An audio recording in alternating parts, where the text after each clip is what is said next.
So this is going to be assuming a lot of things that the watcher or viewer is already very abundantly aware of and has seen both Blade Runner movies and is very familiar with the Cyberpunk series and genre as a whole. Now, just to backtrack just a little bit, to give a little bit of a preface here, the Blade Runner series, which was produced by Ridley Scott, was based upon a book by Philip K. Dick, produced in 1968, called Do Androids Dream of Electric Sheep? And then where the genre split in 1984 was Neuromancer.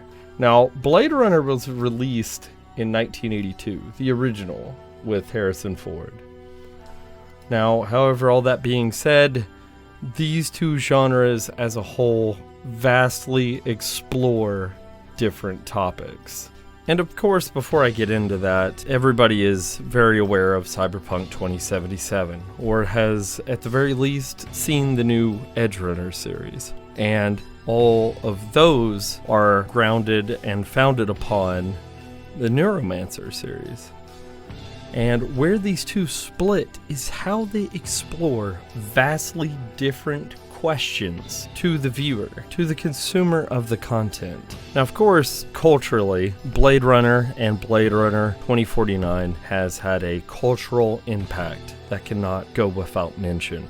But how it differs vastly from the cyberpunk genre needs to be explored. The difference mainly is that what the question is that they're asking, whereas Blade Runner asks the viewer, the consumer, a more existential question. Who are we? What are we? Are we human? Where is there meaning in this life that is somewhat seems devoid of meaning and purpose, owned by these corporations where everything just seems so hollow, shallow, and vacuous, overshadowed by this blurry array of just neon lights, signs, and advertisement. And you can't help but feel this sense of Nietzschean nihilism, where everything just feels so empty.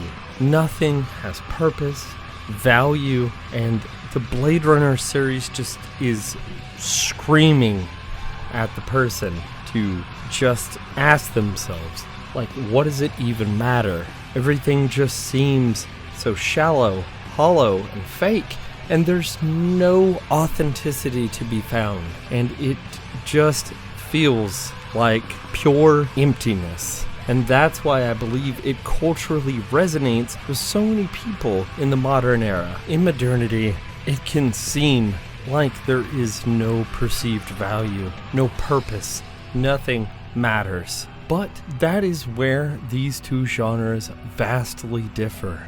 It stops becoming a man's search for meaning in a meaningless world when you switch over to the cyberpunk genre, and it becomes a more exploratory tale of, yes, this world is meaningless. It is devoid of purpose, but I will make my mark upon it. I will make my name. I will cement my legacy in this world, which explores another aspect that Friedrich Nietzsche explored, which was after he came to terms and grips with nihilism. He understood that it was very important for a man to assert his will upon the world, which was not to impose his will upon others, but which was to cement his legacy, to influence and shape a world around himself. A world that may be, on its surface, perceived as devoid of meaning and purpose, that he would find and create meaning and purpose within it. And that is the cyberpunk genre as a whole.